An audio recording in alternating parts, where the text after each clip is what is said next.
com os empresários e com os jornalistas, que não vê mais chances de o governo aprovar a reforma tributária ou a reforma administrativa neste ano de 2020. Para ele, Bolsonaro dificilmente terá disposição de comprar briga com sindicatos e com servidores públicos em ano de eleição municipal.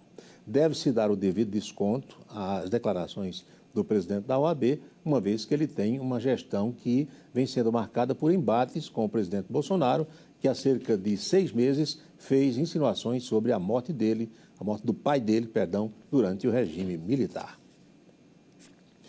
O nosso convidado de hoje é um participante habitué do programa Ponto a Ponto. Arthur Almeida, o Arthur Bolinha, é pré-candidato a prefeito de Campina Grande e sempre que vem conversar conosco, ele expõe ideias interessantes sobre temas variados.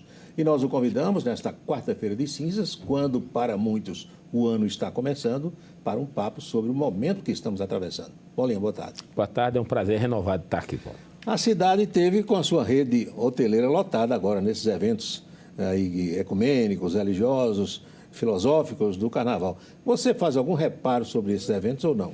Não, eu acho que, de um modo geral, são eventos assim muito bem sucedidos naquilo que se propõe, né? Eu tive na abertura da Consciência Cristã, foi na quinta-feira, e eu tive no encerramento do Crescer. Ontem eu acredito que o Espaço recebeu o maior público da sua história. Ontem o Espaço estava absolutamente lotado. O restaurante, por sua vez, ontem em Campina Grande, da mesma forma. Ontem eu fui almoçar do restaurante da cidade. Esperei um bom tempo, desocupar a mesa para poder... Quer dizer, quem imaginava isso há algum tempo atrás, né, em Campina Grande, a cidade, né, e recebendo uma quantidade de pessoas que vêm participar dos encontros religiosos. Agora, não existe obra pronta quando tem se sempre trata. Que você tem. Aí é uma questão de cada um fazer uma autoanálise, ver onde é que pode melhorar, para fazer os ajustes, né? Mas é muito importante. A ideia que levou a isso foi, eu acho que foi na época, não sei quem foi o prefeito. Cássio Cunha Lima, com Iris Medeiros, mulher de Rômulo Azevedo da época. Que eles tiveram uma visão muito interessante. Vamos ver se a gente faz com que algumas pessoas fiquem na cidade, né? Perfeitamente. Ficavam desertos. E outra coisa, né? Você, por exemplo, o comércio não vende bem, o comércio não abre, mas as lojas que abrem não vendem bem. Porque o foco não é comprar, né? Mas como a economia é muito integrada, então, como consequência... Há segmentos que faturam, perfeitamente. Né? E às vezes, mesmo esse segmento que não abre, por exemplo, o comércio da área central não abriu. Embora não seja mais feriado em Campina Grande, né? Que não é mais feriado em Campina Grande. Mas assim, o comércio não abriu da área central. Mas mesmo que abrisse, eu acredito que não teria movimento, né? Os bancos estariam fechados, não teriam movimento. E aí, obviamente, isso faria com que o comerciante perdesse o estímulo de voltar a abrir. Mas, como consequência, os bares, os restaurantes e os hotéis que encheram, né? Principalmente restaurantes e hotéis, pela característica dos encontros, você termina depois resguardando, isso termina tendo um alcance, reverberando perfeitamente em outras atividades, que é natural que aconteça. Fica dinheiro na cidade, não fica? Fica, claro que fica. É um turismo bom, né, desse aspecto. E um turismo que não dá trabalho. Não, porque você não vê briga, não vê confusão. Até as próprias forças de segurança ficam ali, mas praticamente não tem trabalho. Para evitar qualquer... Mas totalmente tranquilo. Parabéns a todos os envolvidos. E é uma coisa que vem crescendo a cada ano. A gente percebe que vão aperfeiçoando e vai crescendo. Não, ontem, como eu falei, eu cresci ontem no Espaço, foi, sem sombra de dúvida, o maior público que o Espaço já recebeu desde a sua inauguração, acredito. E é porque não trouxeram Padre Zezinho, que o Reginaldo queria Padre Zezinho no encerramento. Padre Zezinho está dodói, né? Uma grande atraso. Tá dodói. Mas terminam esses eventos, já você pensa no São João. O São João de Campina vem seguindo a mesma trilha desses encontros do Carnaval ou não? Paulo, eu acho assim, a decisão que tomaram em privatizar a festa, eu acho que é uma decisão correta, né? Não é uma decisão... o poder público ele não tem que estar cuidando disso, não. Ele pode até atuar como suporte, né? Mas ele tem que estar... E, no meu modo de entender, a prioridade tem que ser exatamente fomentar, mas não necessariamente realizar. O que eu acho que poderia e deveria existir com relação ao São João de Campina Grande é algo que não existe na gestão local, transparência. Nós não conhecemos os números do São João, a caixa preta. E como é uma concessão pública, passou a ser uma concessão pública, se faz necessário que haja total transparência em relação a tudo, né? Você vê, por exemplo, você vai na Consciência Cristã, tem lá a prestação de conta.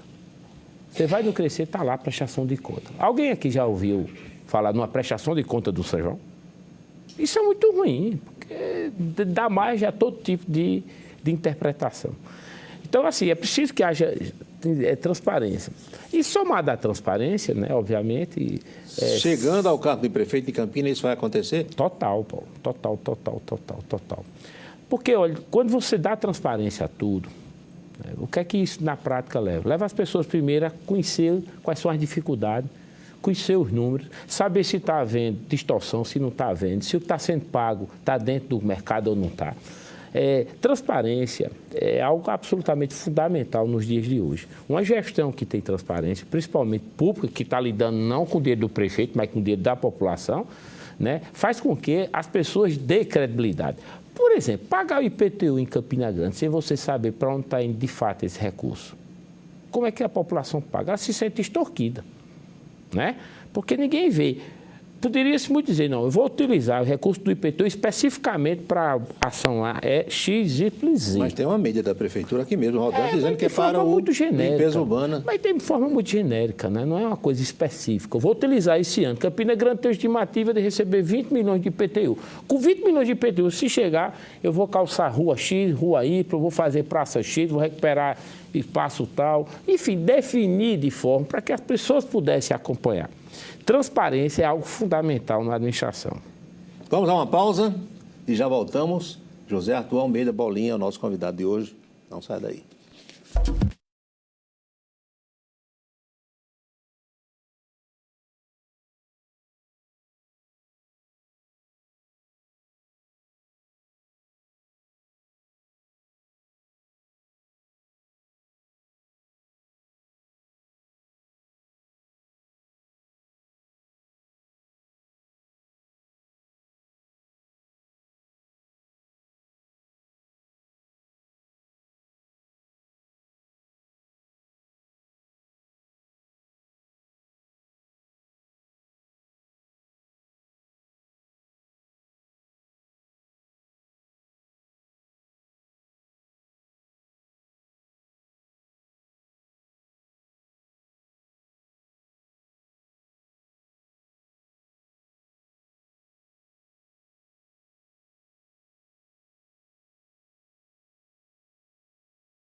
Os proprietários de veículos com placas de final 2, matriculados aqui no estado da Paraíba, devem efetuar o pagamento do IPVA, que é o Imposto sobre a Propriedade de Veículos Automotores, até a próxima sexta-feira, dia 28, evitando acréscimos de multa ou de juros. Essa é a data limite também para aquelas pessoas que querem a isenção do tributo de placa final 2 e que deram entrada nessa documentação no ano passado, mas que precisam agora, nesse prazo, ir até uma repartição fiscal da Secretaria da Receita Estadual, levando aquela documentação que é solicitada.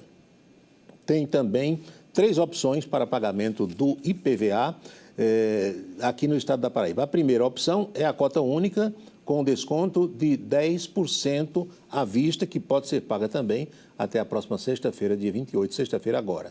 A segunda opção é o pagamento em 3 parcelas, mas sem desconto, sendo a primeira com vencimento também agora no dia 28. E a terceira opção é deixar para pagar tudo lá no dia 30 de abril, mas sem o desconto de 10%. São essas as possibilidades anunciadas pelo Detran, que se modernizou e que possibilita que qualquer dono de veículo aqui, Arthur, tire o seu boleto em casa, imprima e pague pelo celular. É a modernidade chegando. Na administração pública está moderno assim também ou não? Aqui em Campina Grande? Tá não? Não, Paulo, pelo contrário. Campina Grande, você sabe que, por exemplo, a semana passada ninguém conseguia tirar um guia de TBI para poder pagar. Campina Grande, a administração, ela é tão incompetente que até para receber ela cria dificuldade. TBI, Imposto de Transmissão de Bens Imóveis, né? Perfeitamente. Quem vende uma casa, quem tem uma casa, um E terreno. é uma coisa constante. Isso é um entrave, inclusive, na própria atividade econômica da cidade. Quantas coisas deixam de acontecer em decorrência disso? O próximo prefeito de Campina Grande, espero que seja eu, a gente vai ter que dar a mais absoluta prioridade na modernização da gestão, né, fazer com que ela possa ser toda integrada, trazendo facilidade na avaliação dos imóveis, fazendo uma avaliação justa, né. As informações que eu tenho recebido é que tem havido avaliações completamente fora de uma realidade, imóvel que vale 300 mil sendo avaliado por 700 mil, completamente fora da realidade. Hoje você poderia ter um software que de acordo com a área construída e a localização... Você já define isso aí para que não dê mais, para que não haja negociata, nem corrupção, nem nada. Para que o cidadão não se sinta explorado, como infelizmente às vezes acontece. Então, licença de obra. Né? Você tem obra em Campina Grande que passa 4, 5, 6, 7 meses para poder iniciar, gerando prejuízo econômico na cidade, dependendo exatamente dessa licença de obra.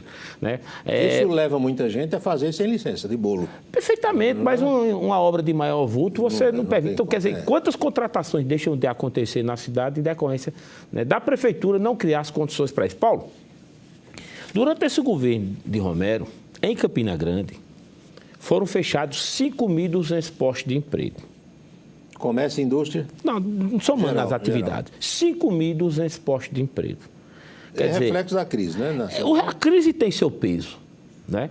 Porém, o agente local, o prefeito local, ele precisa criar uma política, né, de desenvolvimento econômico que neutralize a crise do ponto de vista conjuntural, ou ela tenha menos força no município, e também que o município, por sua vez, possa até tirar proveito dessa crise, porque isso existe. Tiveram cidades que, mesmo diante do cenário desse, cresceram. Mas de que modo? Primeiro, modernizando a gestão. Porque Campina, honesto, sinceramente, quando foi que se instalou a nova indústria aqui em Campina? Atraindo empresa, tendo uma política para que isso aconteça. Existe um compromisso nosso, ser eleito prefeito, de gerar 10 mil novos empregos durante os próximos 4 anos. Como é que a gente vai atuar? A gente vai atuar primeiro fazendo urgentemente um levantamento para a gente conhecer o perfil da mão de obra que a gente tem aqui formada. Quando eu falo formada, não é formada a nível... Formada de um modo geral, profissional. Você que aprendeu. Pronto, perfeitamente. Então, por que isso é ponto de partida para qualquer política de desenvolvimento econômico? Eu preciso bater nas portas, né, das empresas que contratam e que empregam a mão de obra que eu tenho aqui formada. E o Campina não sabe isso.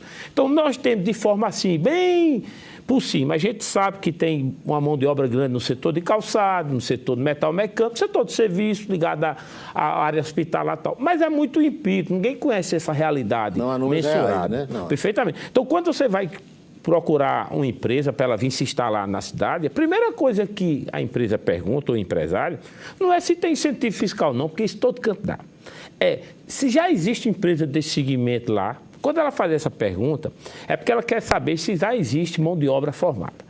Então, você precisa ir com essa resposta pronta. Isso é um grande diferencial competitivo. Modernizar a gestão para que você possa reativar de forma célere a indústria da construção civil. Aqui, durante muito tempo, se falou em implantar o polo cerâmico, esse assunto morreu. Você lembra que... Perfeitamente. Eu acho que existe essa possibilidade, que não está descartada, com a certa segurança hídrica que a cidade passou a ter, que é uma matriz importante para esse polo cerâmico. Como é que eu vou instalar numa cidade que não tem água? Com essa segurança hídrica agora é um polo importante. Eu acho que a retomada do próprio Porto Seco, né, que era uma discussão. Olha, eu participei de reuniões sobre isso. Porto Seco me faz lembrar a Valig Nordeste. A Valig rendeu umas 10 eleições em Campinas. Todo ano iam reabrir a Valig. Lembra disso? Lembro demais. Porto Seco, Mas eu participei de uma reunião com Porto Seco, na Secretaria da Receita Federal, em Recife. Na época, o ex-deputado federal Romulo Gouveia estava presente. Era o governo do PT. Eles tinham uma visão diferente da visão hoje do governo de Bolsonaro. Tem uma visão muito mais liberal. Eles tinham uma visão mais estatizante. Esse governo tem uma visão mais liberal. Eu acho.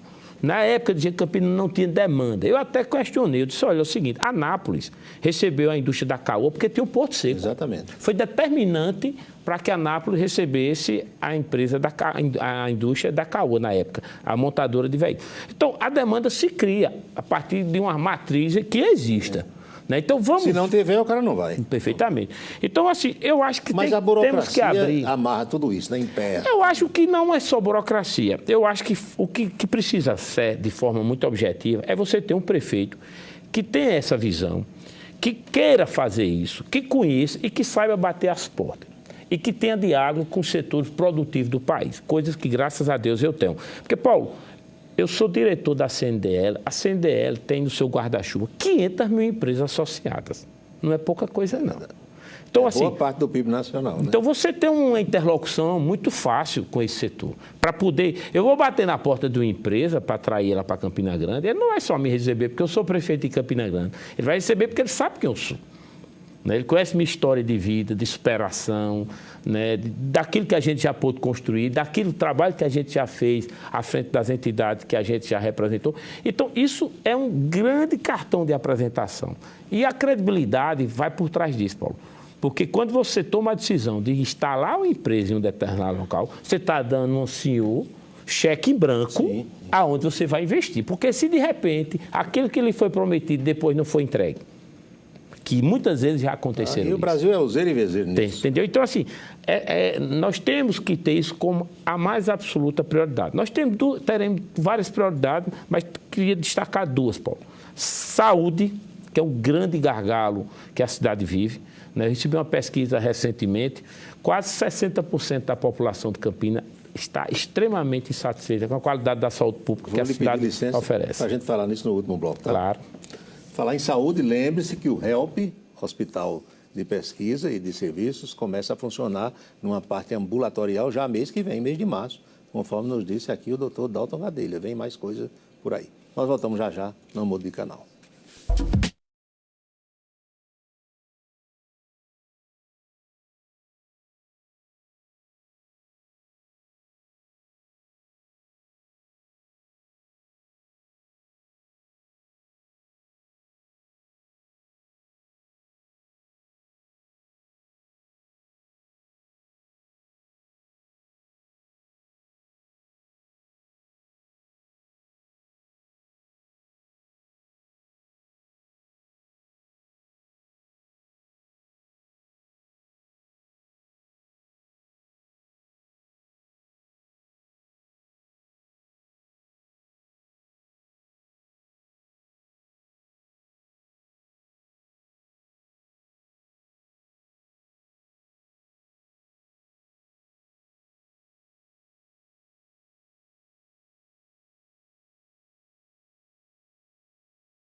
Está prevista para ser enviada essa semana ao Congresso Nacional a reforma administrativa que pretende mudar os direitos dos futuros servidores federais. Claro que isso sendo aprovado, depois se ramifica para as administrações estaduais e municipais.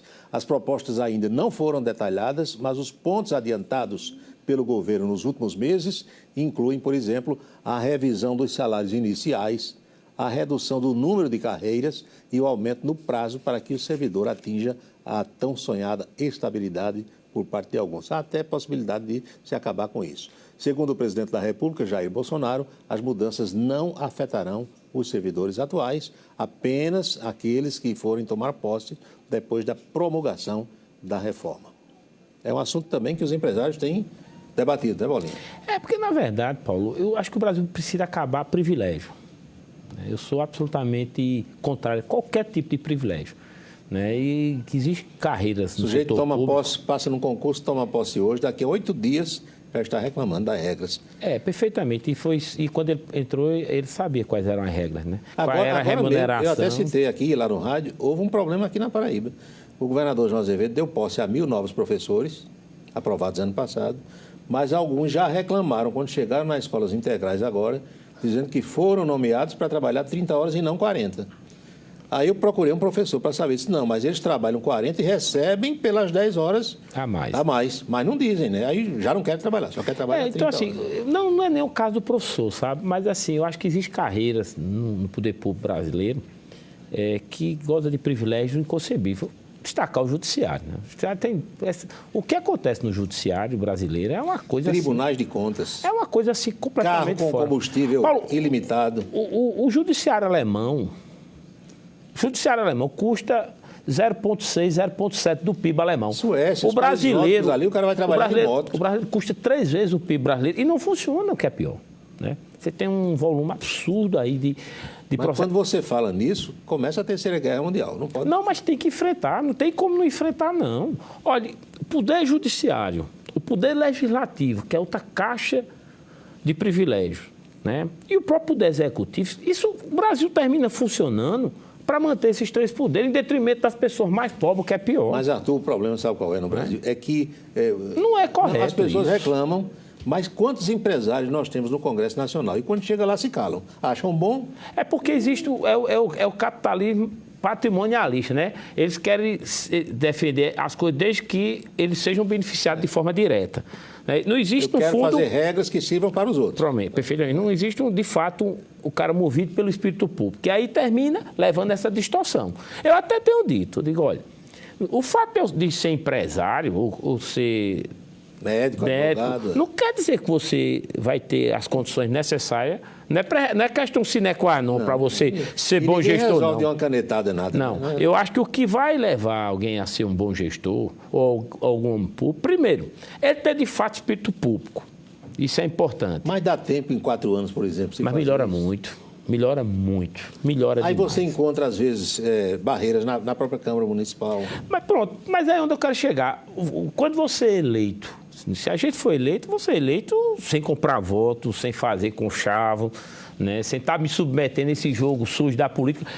E eu já mostrei, né, em outras campanhas, que embora não tenha sido eleito, mas as votações que nós tivemos, principalmente nessa última eleição, onde a gente teve 60% a mais de votos do que um candidato oficial do governo, sem ter nada, diferentemente do que nós teremos esse ano, já mostrei de forma muito clara a possibilidade real que nós temos de chegar nessas eleições esse ano, né? Primeiro ainda ao segundo turno, depois vencer nas campanhas, a eleição. Eu estou muito confiante de que isso vai acontecer, inclusive. Né? Inclusive, até maio, final de maio, se Deus permitir, a gente está anunciando 4 a 5 secretários, né? Aqueles secretários de secretarias mais estratégicas, né, para mostrar claramente a toda a população de Campina Grande que o governo será absolutamente técnico e nós não vamos nos submeter a esse jogo que a política impôs ao Brasil e que precisa acabar através dos municípios, ou a partir dos municípios. A gente tem os exemplos aí. O presidente da República, que não tem apoio no Congresso, ele é empichado ou não consegue fazer nada. Governadores estaduais, a mesma coisa. E nas prefeituras... O prefeito não pode fazer nada que não passe pela Casa Legislativa. Mas existe uma diferença grande em relação ao Congresso e à Prefeitura. Vou lhe dizer o quê. O sistema legal do Brasil, ele é construído praticamente todo em Brasília. Você tem um modelo federativo. Sobra muito pouco aos municípios a parte de legislar. Basicamente, a Câmara do Vereador se resume a 2 atribuições, dos quais eles só fazem um. É votar o orçamento. Porque o outro quer fiscalizar o executivo, não fiscaliza. Infelizmente, nós não temos um poder legislativo fiscalizador como deveria ser. Talvez fosse, no caso do município, a sua principal atribuição. Mas não, ele não cumpre essa atribuição. Então, nós temos isso aí. Então, eu quero transparência no meu governo. Então, que venham me fiscalizar. Mas a Câmara, ela pode empichar um prefeito, pode caçar um prefeito. Mas tem que ser baseado em alguma coisa concreta. O importante é você ter transparência, porque você blinda seu governo. Porque se não você dá margem a nada nem a ninguém. Por isso a transparência. Né? Fortalecimento da Controladoria Geral é fundamental que aconteça. O atual prefeito vai fazer isso faltando 7 meses para o governo acabar. Obviamente que isso não é. Né? Uma medida dessa você tem que fazer nos primeiros meses do seu governo e não no final do governo. Você tem ideia de quantos empregos a Cotemina dá hoje em Campina, Coteminas? Não, mas deve ser em torno de uns 500 empregos, mais ou menos. Falavam em 5 mil, 6 mil na época. Né? Ela é toda automatizada, totalmente, né? Ela é toda a própria automatizada. Alpargata já não emprega tanta gente. Não, mas emprega. A maior empregadora. A Alpargata deve ter em torno de 7 mil, 7.500. A questão não é só atrair empresas. Também, claro. Mas também atrair empresas que possam gerar valor de salário agregado, que é uma preocupação minha. Né? A gente não tem atraído empresas e as poucas que conseguem atrair, o salário sempre é muito pequeno. Então, você termina tendo uma massa de pessoas que se formam e terminam não conseguindo ficar aqui, porque não existe mercado e vão embora. A gente precisa mudar essa realidade. Se sentiu surpreso, frustrado com essa coisa toda envolvendo o ex-governador Ricardo Coutinho?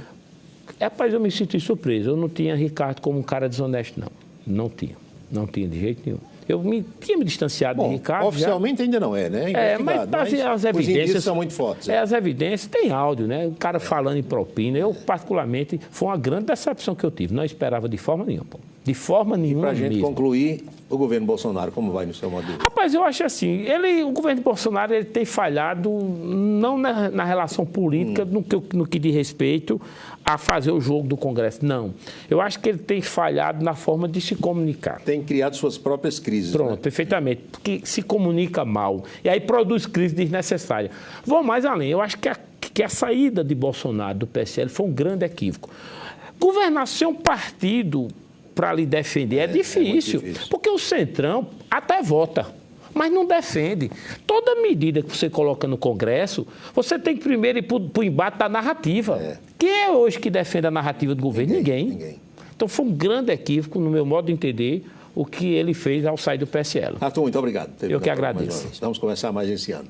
As agências bancárias estão lotadas nesta quarta-feira de cinzas. Abriram agora ao meio-dia e fecham no horário habitual das 16 horas. Juntou muita coisa, é um Deus nos acuda. O Ponto a Ponto se despede, a gente volta amanhã, logo após o meio-dia, na Itararé. Fale com a nossa produção nesse endereço aí e sugira temas que possam ser trazidos ao programa. E nos assista em qualquer lugar do mundo, pois estamos nas mais modernas plataformas digitais. As notas divulgadas aqui caem no blog do Paulo Roberto, esse aí, o camisa10.net.br. Agora vamos acompanhar o Jornal da Cultura, primeira edição. Feliz tarde, um abraço forte para você e até amanhã.